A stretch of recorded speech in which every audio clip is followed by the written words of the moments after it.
कर्पूरावती का आनि दियो। प्रातः काल ओ सब सातोटा गर्दन काट कर्पूरावती के दिलक।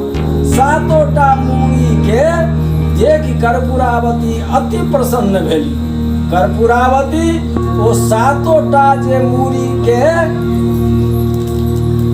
धूप, सातोटा मूड़ी के धो के पियर कपड़ा से बांध 7टा डाला में राख दासी द्वारा शीलावती के सातों रूप पारना ले पठा देलखिन।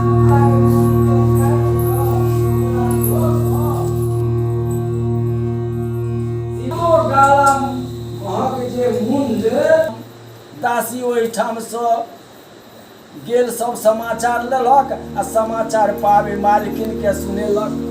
तो आश्चर्य लागल। ओ सब हुनका दासी द्वारा संवाद पठौलनि। आइ दुनू गोटे एक